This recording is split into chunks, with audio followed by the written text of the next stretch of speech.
Olá, meus queridos alunos, sejam muito bem-vindos. Quanta saudade de todos vocês.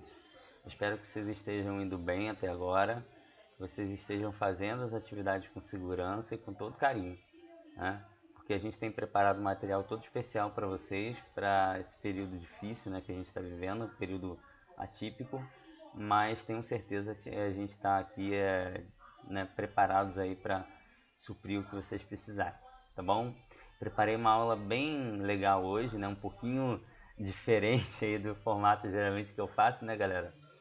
E aí eu tenho apresentado para vocês os slides, né? Alguns já viram aí nas outras aulas. E dessa vez vai ser o vídeo com o slide, porque aí eu apareço aqui no vídeo, falo um pouquinho com você, a gente tem essa oportunidade de trocar mais um pouquinho, né? De conversar.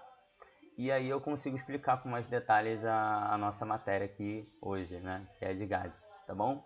Então espero que vocês apreciem esse material, tá? E qualquer dúvida pode mandar lá para o Class que eu vejo, tá bom? Então galera, vamos lá.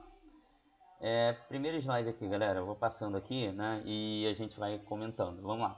Aqui a gente tem um slidezinho que ele vai falar um pouquinho sobre contribuições históricas, né? Então esse não vou me prender muito nisso. É só para vocês perceberem que os gases eles foram estudados ao longo da história, tá? Então a gente tem vários cientistas, né, que eles contribuíram, que tem o nome de alguns que a gente vai até falar no slide de hoje, né? E aí já é legal, porque a gente consegue entender que tem toda uma evolução, né? Tem toda uma história aí por trás desses slides, tá? Só deixar uma dica para vocês, eu estou olhando um pouquinho para o lado aqui às vezes, que tem dois monitores aqui na minha frente, tá ok? Então não fica muito chateado não, só que eu preciso me concentrar aqui no monitor da frente, tá bom? Vamos lá, galera. Primeira coisa que a gente precisa aprender sobre gases, tá? Então agora vai começar a conversa séria aí.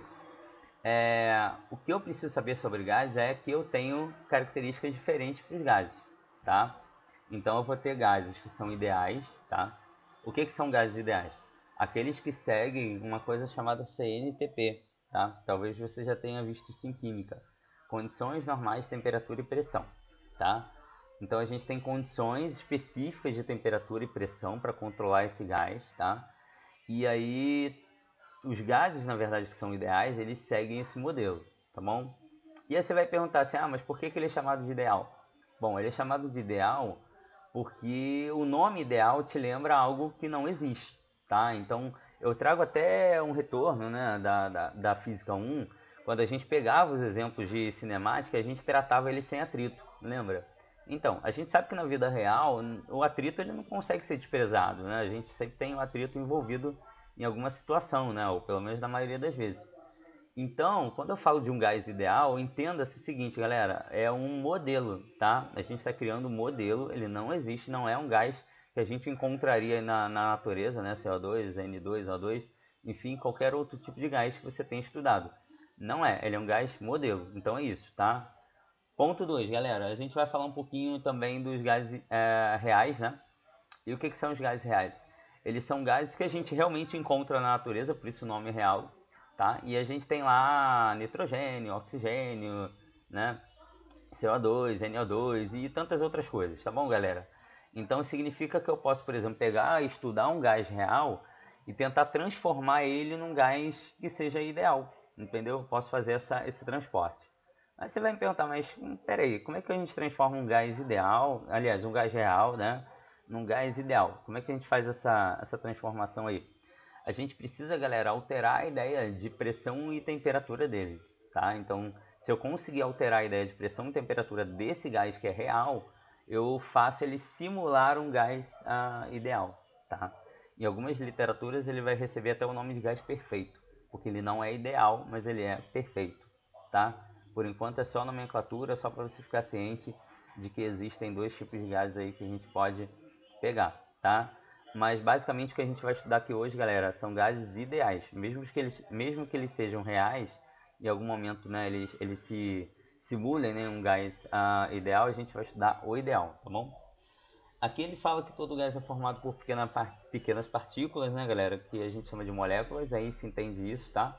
Porque se a gente pega, por exemplo, o elemento da tabela periódica, né, a gente pode juntar esses elementos da tabela periódica por meio de ligações químicas e quando a gente tem um conjunto de elementos ali, né, juntos, a gente pode chamar ele de molécula, tá? Então a molécula do gás tá? Ela é relativa a alguns elementos químicos que estão conjuntos ali, né? Não ocorrem interações moleculares, galera, significa, né, que elas, além de, né, aí tá falando um pouquinho da cinética, né, da ideia de como elas se movimentam, elas não interagem entre si, tá? Isso é importante, elas não interagem. Mas existe o choque, né? Existe o choque elástico entre elas, ou seja, as moléculas elas se encontram, né? Elas se chocam.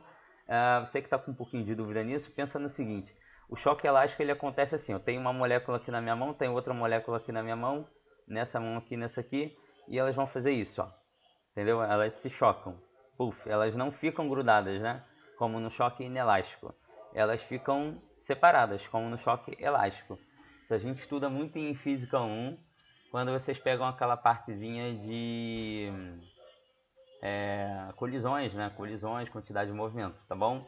Então é basicamente pegar um pouquinho daquela física e aplicar aqui para os gases para a gente entender que existe essa interação entre eles aí, tá? As moléculas são infinitamente pequenas, enfim, vai falar da questão da energia cinética também, tá? Que ela é proporcional à temperatura absoluta, ou seja, quando há esse choque, né? Isso eleva a ideia de temperatura porque a energia cinética ela não vai se perder, ela vai se transformar, né, em energia térmica, tá bom? Vamos lá, galera, falando especificamente do gás ideal, tá? A gente tem ali, ó, um resuminho daquela parte toda em 3 características importantes, que elas movimentam-se ao acaso, o movimento é desordenado, interrupto, né? Olha lá, tá vendo? Elas não exercem ação mútua e elas se chocam elasticamente. Então é basicamente aquilo que eu tinha falado com vocês já, né? Já tinha dado uma ideia. E aí tem um bisu importante, tá? Dá uma olhadinha na tela, com todo carinho. Aqui, ó, gases reais, galera, a altas temperaturas e baixas pressões são considerados gases o quê? Ideais. Lembra que no início da aula eu tinha falado disso? Eu tinha falado que esse gás que era real, ele poderia simular um gás ideal? Então, ele precisa fazer isso. Para ter essa simulação válida, a gente precisa aumentar a temperatura, galera, e abaixar a pressão dele, tá? Então, ó, anota essa informação, tá? Guarda ela em algum lugar, que isso aí é importante. E já caiu no vestibular, na prova militar, enfim, né? Ele cai em algumas vezes, tá? Aqui, ó. Opa. Olha lá, transformações dos gases. Galera, a gente tem basicamente 3 transformações de gases, tá? Isobárica, isocórica e isotérmica, né? A gente tem 3 condições aí, né? Que a gente vai falar um pouquinho de uma abordagem que ela é termodinâmica, né? A gente vai falar de termodinâmica em outro momento, mas essa é um pouquinho, é uma abordagem de termodinâmica. E a gente tem que pensar em 3 variáveis desse gás aí, galera, ó, pressão, volume e temperatura. Todo gás, né, ele ocupa um volume, ele tem uma pressão que esse volume faz sobre a superfície, né, que ele ocupa, e ele fica sujeito a uma variação de temperatura caso a gente forneça energia para ele, tá bom? Então a gente vai se basear nessas 3 coisas aí para poder falar, tá, dos próximos passos. Dá uma olhada aí. A gente tem uma lei aqui, galera, que ela é a lei de Bohr-Mariotti, tá? E aí a gente tem basicamente o seguinte, vou ver aqui se eu consigo com o mouse, olha que legal. A gente tem aqui, ó, relação de pressão e volume como sendo uma constante. Então o que ele está querendo dizer aqui? Ele está querendo dizer para você que a gente tem pressão e volume iniciais proporcionais à pressão e volume finais. Por quê? Porque não há perda do gás. Se eu não perdi o gás, o que eu tinha no início é o que eu tenho que ter onde, galera? No final, entendeu? Então o que eu tinha no início eu tenho que ter onde? No final. Então eu posso considerar essa relação de PV, né, pressão volume 1, para pressão 2, volume 2, como sendo uma constante. Aí você vai me perguntar, mas e o gráfico? Vamos lá. Galera, ó, preste atenção nisso aqui, ó. Aqui é pressão por volume, tá? Quando eu tenho pressão por volume, pessoal, eu tenho algumas curvinhas aqui, tá? Cada curvinha dessa representa uma temperatura. Lembra que eu tinha falado para vocês, não tem nem 5 minutos, que a gente ia estudar 3 coisas. A gente ia estudar pressão, volume e temperatura, né? Sobre a ótica dele ser isotérmico, isobárico ou isocórico. Ou seja, quando ele conserva a temperatura, quando ele conserva a ideia de pressão, quando ele conserva a ideia de volume, ok?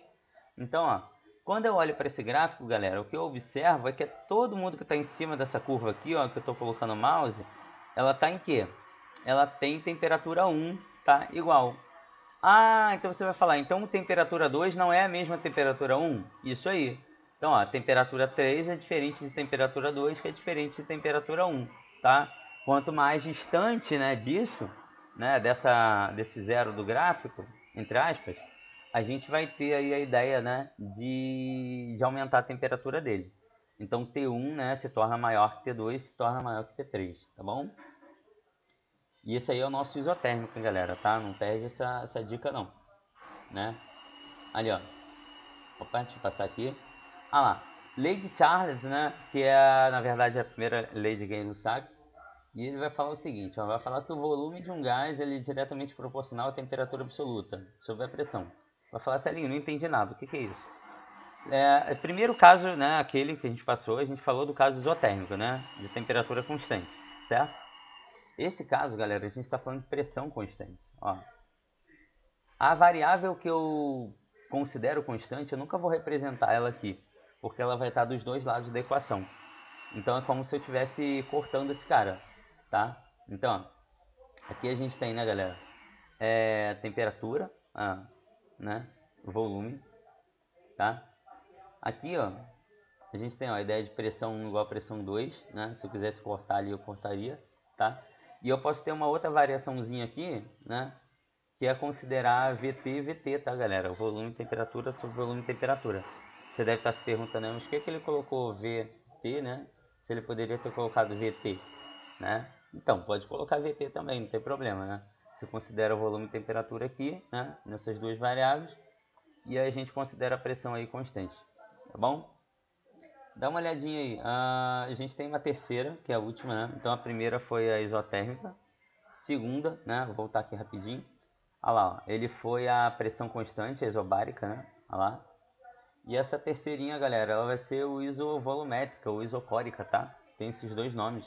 Nas literaturas de física, de vez em quando ele trata por um ou trata por outro. No final das contas, da mesma coisa, tá? Então a gente tem pressão por temperatura e o volume, no caso, ele é constante pra gente, tá? Bem parecido com o anterior, ele também tem pressão aqui e temperatura aqui, tá bom? Então eu espero que vocês tenham entendido que a gente tem os três estados, o isotérmico, o isobárico e o isovolumétrico aqui, né? Ou barra isocórico, tá bom? Então são três estados que a gente vai analisar. Aí você vai me perguntar assim, mas o que eu preciso, né? Qual é o tipo de questão que vem, né? Com isso, o que eu preciso aprender? Vamos lá, galera. A gente tem um exercício aqui, eu vou fazer ele junto com vocês, então, ó, preste atenção que eu vou dar vários bisus, né? A gente tem aqui um cilindro munido de êmbolo, né? Contém um gás ideal representado pelo ponto 1 no gráfico. A seguir o gráfico é submetido, né? A seguir o gás, desculpa, é submetido sucessivamente às transformações indicadas no gráfico, tá? Então, a gente tem aqui a transformação sofrida pelo gás para ir de 1 até 2, de 2 até 3 e de 3 até 1, tá bom? Então preste atenção, galera, dá uma olhada nesse gráfico, para o que você está fazendo, dá uma olhada profunda nesse gráfico aqui. A gente tem ó, pressão por volume, tá? Pressão por volume. E eu tenho duas isotérmicas aqui. Tem isotérmica A, tem isotérmica B, tá? Isoterma A e isoterma B. Galera, essa primeira isoterma aqui, ela tem 300 Kelvin de temperatura. Essa outra isoterma, ela tem temperatura K, certo? Então, já fiquei assim, falei, opa, a temperatura aqui é maior. E outra coisa que eu percebi aqui sem fazer cálculo nenhum. A pressão é constante de 1 até 2. Ali, ó. Certo? E, ó, o volume é constante de 2 até 3, de 2 até 3. Então, significa, galera, que de 1 até 2, como ele quer na letra A, eu tenho uma isobárica, porque ele conservou a mesma pressão de 2, tá vendo? A pressão de 2 que eu tenho ali, né? Ela é a mesma pressão no ponto 1 e no ponto 2, correto? Dê uma olhada aí, um carinho, ó, vê aí direitinho. E o volume, galera, ele é o mesmo, de 2 para 3, porque ele não saiu do 20, tá? Ele tem só a temperatura que é diferente, né? A gente vê que a temperatura ela realmente variou. De 3 para 1, galera, a temperatura não varia, tá? Porque, ó, tá na mesma curva. É 300 Kelvin para todo mundo, tá? Então, o que a gente pode dizer sobre essa letra A aí? Pode dizer que de 1 para 2 ele é isobárico, de 2 para 3, galera, ele é isocórico, né? E de 3 para 1 ele é isotérmico, tá bom? Então, vamos dar uma olhadinha na resposta aí. O slide vai ficar disponível para vocês poderem usar, tá? Separado. Ó, aí, ó.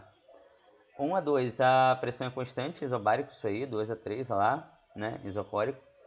E de 3 a 1, isotérmico, tá? Como eu falei para vocês, tá? Então toma cuidado com as questões de gráfico, analisa bem. Primeira dica, galera, primeiro bizu, Dá sempre uma olhada no eixo para ver se é PT ou PV ou seja lá o que for, né? A gente vai dar uma olhada. Lembra que só tem 3 variáveis, pressão, volume e temperatura. Se uma delas não estiver presente é porque a curva do gráfico simboliza essa variável que não está presente.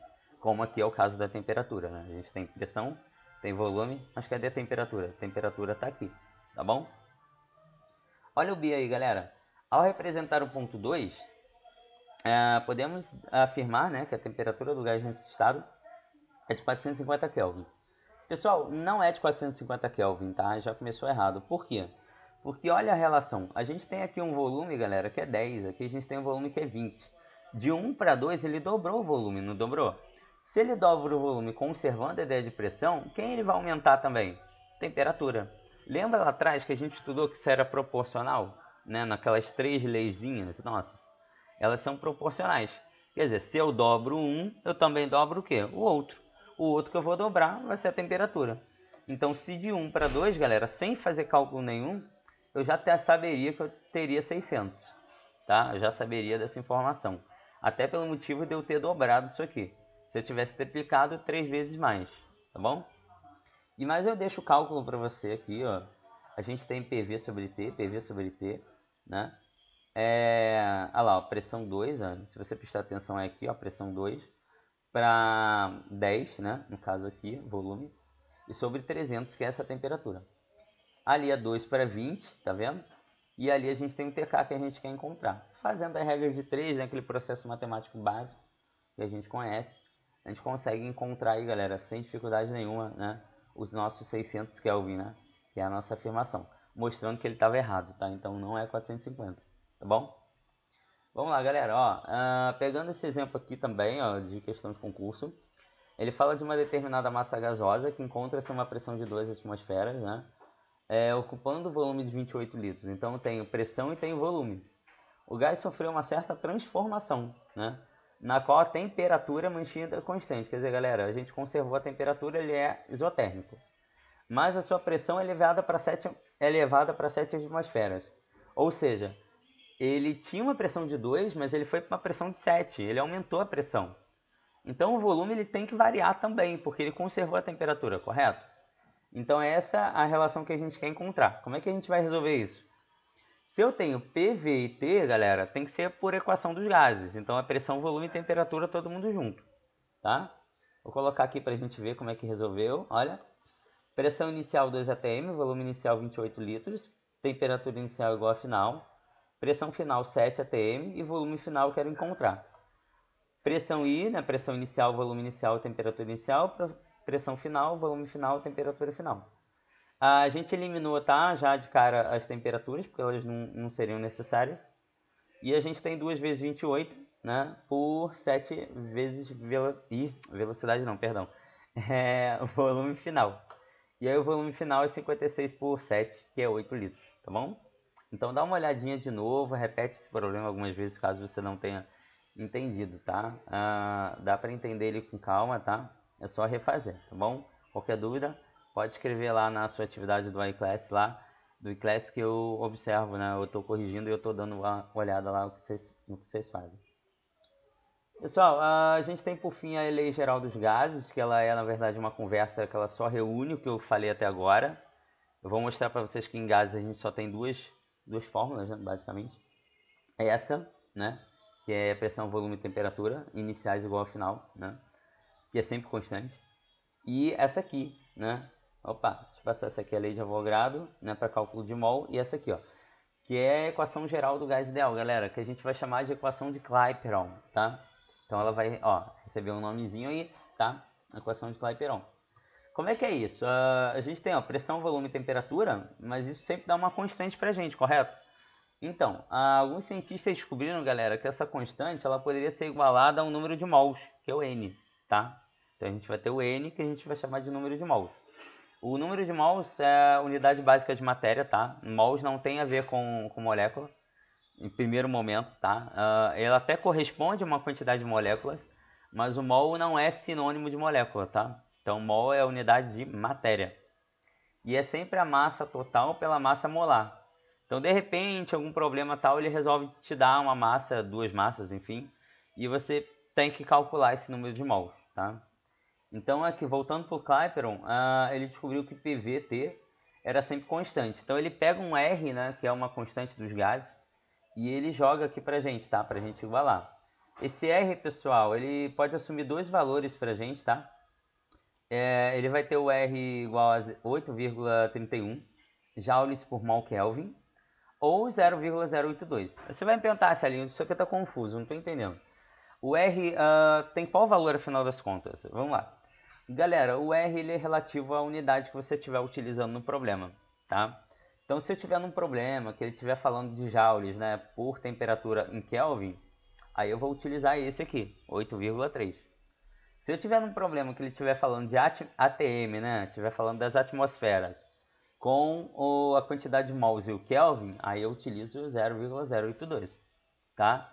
Então, sempre observando o que ele me dá para saber qual que eu vou utilizar. Eu vou te dar um bisu de ouro agora, preste atenção, olha para mim aqui, para o que você está fazendo. Galera, se você pega uma questão que ela tem lá, por exemplo, o R já dado, né, o R igual a 0,082, 8,31, enfim, pode estar certo que essa questão vai pedir para você usar o Clapeyron, tá? Ela vai utilizar essa aqui, ó, PV igual a nRT. Aí você vai falar, professor, mas eu não gravo fórmula, enfim, na primeira até gravei, que era PV sobre T e tal, mas essa aqui eu não gravo. Vou te dar uma dica, né? Bem engraçada, né? Pra você gravar essa fórmula, tá? Aqui, galera. Professor velhinho não recusa trabalho. Viu? Legal? Então, professor velhinho não recusa trabalho. Tá ok? Teve uma aluna minha, uma vez que ela deu uma ideia também para gravar. Ela acabou gravando essa fórmula de outra maneira. Ela falava assim, ó. Povo não retuita. Entendeu? Ó, povo não retuita. É porque ela era viciada em Twitter, entendeu? Ela gostava muito, então deve essa dica aí. Espero que tenha te ajudado, né? Foi um pouco engraçado, mas espero que tenha te ajudado aí a pelo menos ficar com a fórmula um pouquinho mais na cabeça, tá bom? Prosseguindo aqui, galera, vamos lá. Então, ó, a gente tem um exercíciozinho meio que final aqui, né? A gente tem 88 gramas de CO2 para uma massa molar de 44. Lembra, ó, voltando aqui, que a massa molar ela sempre fica em cima, tá? Aliás, perdão, desculpa. A massa molar sempre fica embaixo, a emissão, e a massa total fica em cima. Então, ó, a gente vai fazer o seguinte, a gente vai dividir essas massas, tá? Então, ó, ali, ó, Mzinho por Mzão, 88 por 44, isso vai me dar 2 mols. Dá para encontrar o número de mols caso ele te peça numa questão, tá bom? Aqui a gente tem um outro exercício, esse, né, eu vou ficar um pouquinho mais devagar nele, porque ele vai falar o seguinte para você, ó. As chamadas condições normais de temperatura e pressão, que são as CNTPs, aquelas que a gente falou no início, de um gás correspondem a um estado com uma temperatura de 0 Celsius, que é 273,15 Kelvin. Galera, lembra sempre que a gente está transformando a temperatura de Celsius para Kelvin, tá? Em gases. Então a gente sempre tem que somar com 273, tá bom? E uma pressão de 1 atm, que é 1,013 vezes 10 a quinta Pascal, né? Que é uma unidade de pressão. A gente estudou inclusive em hidrostática, né? A ideia de Pascal.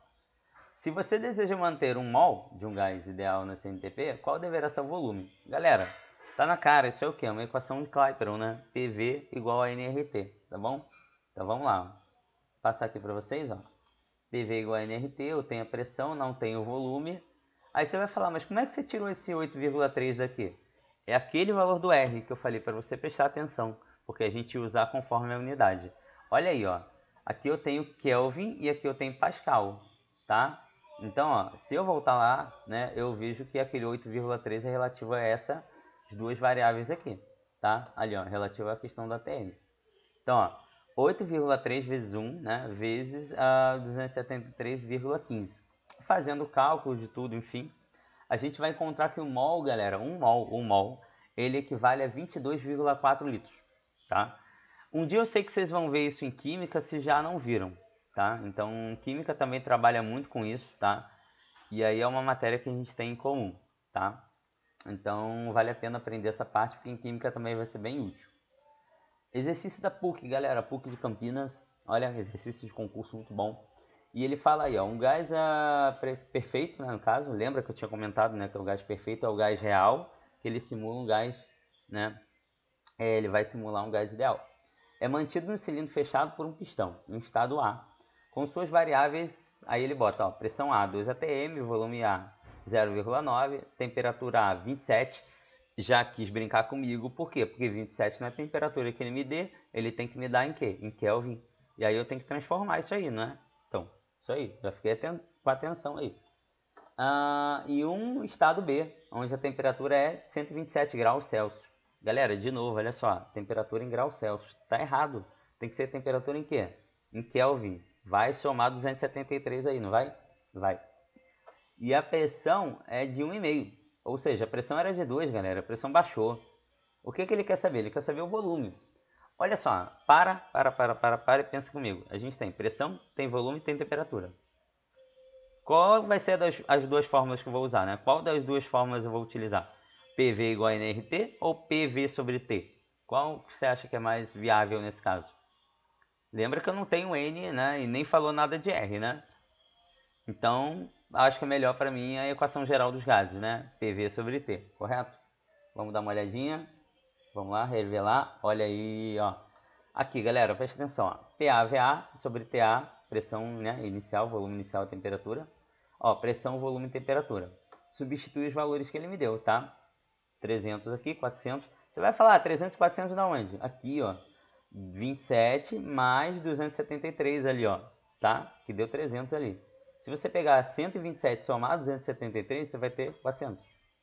Aí você vai fazer 1,8 sobre 3, né? 1,5 VB sobre 4, bonitinho. Faz a regra de 3, tá, galera? Multiplicação cruzada, direitinho, matemática. E aí você vai encontrar isso aqui, ó, 7,2 por 4,5. E aí, fazendo essa divisão, galera, lembra que as vírgulas estão na mesma posição? Você pode dividir direto, 72 por 45, tá? Te dou essa dica aí.